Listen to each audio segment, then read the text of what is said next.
One of my spiritual directors in seminary was a Filipino priest who had spent time doing missionary work in India. And he was telling me the story one day of this very reclusive man who was living deep in the slums of New Delhi. He was really living in this very, very decrepit place, even by the standards of a neighborhood like this. And his small abode was filled with junk and with filth. And so he came with some young people, and they started to help clean things up. Well, they came across this lamp, like one of these hurricane kind of lamps or lanterns. It went back to the days when he and his wife lived there. And there was dust and dirt everywhere, and the lamp was just encrusted with a lot of dust and dirt. So they cleaned it up for him, and they wanted to find some kerosene, which was very, very scarce in this neighborhood. Well, they brought some kerosene, and they wanted to light the lamp for him. And the man said to him, "For whom am I going to light this lamp? My wife has died. My children have deserted me. There is no light in my life anymore. I wait for the darkness to come, and I will quietly die." At that point, the priest thought to himself, "I've got to visit this fellow." And so he would go and see him. And it got to the point he'd see him a couple times a month, and they would have meals. He would bring food, they would have meals. He would bring some kerosene, they would light the lamp, and they would pray. A few years later, he got a note from this fellow. He was already gone back to the Philippines. He got a note from him that was forwarded by the other people in the parish. And in that note, he read, "The light you lit in my life is still burning." Now, when I hear this second reading from Corinthians today, I think of two things. Being a priest for 31 years, I've met many engaged couples, and many engaged couples seek to have this reading proclaimed on the day of their marriage. And I also think of this man in New Delhi. I think of the stories of testimony, of ordinary and extraordinary acts of kindness and love that many of us show in our relations with others. To love is to light the flame of life in another person. The fire of love that we are called to light in people's lives is the work of the Holy Spirit, bringing a creative and spiritual energy that gives them new life, new hope, a new purpose, and an inspiration and a courage to believe and to live again. In our world, in our time, there are so many people whose lives are covered with dust and dirt and pain and sorrow. Those whose lives are just really living in chaos and messiness, like that humble abode of this man in New Delhi. Can you be their light?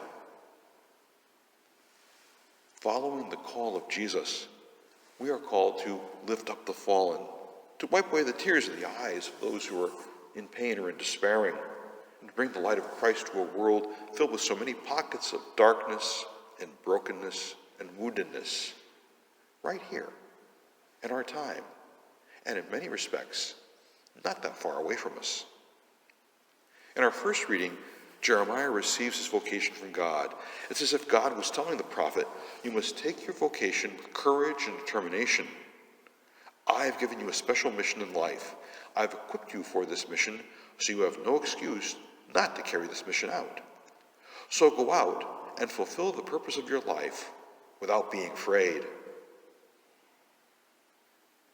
We are gifted to go, to love, and to serve. In the gospel, Jesus begins his public ministry in this reading from Luke. And in the midst of starting his public ministry, Jesus immediately faces rejection and opposition. We find here an all too human reality, the failure for us to see God's presence alive in others, the failure to recognize what God is doing in our lives, and the failure to see how God reveals the face of his Son in the suffering and pains of our sisters and brothers. We are further called to go, to love, and to serve. Just like the crowd in the synagogue, as Jesus was there that day, sometimes we fail to recognize Jesus Christ in the poor, and we fail to see an even greater miracle that God is performing in our lives by keeping us going in spite of ourselves. It's why we need to ask the Lord to reopen our eyes so we can today see the broken lives that need healing and mending through the kind of relationships that love alone can bring about. You and I must realize that the most fundamental vocation and purpose of our lives as Christians is to love God and love one another. But love without sacrifice and love without commitment is pretty empty. We're called to reach people who are in deep places of pain and loss.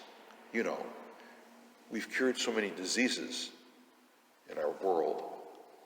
Just think about what was incurable even 20 years ago, and it's taken care of so easily today.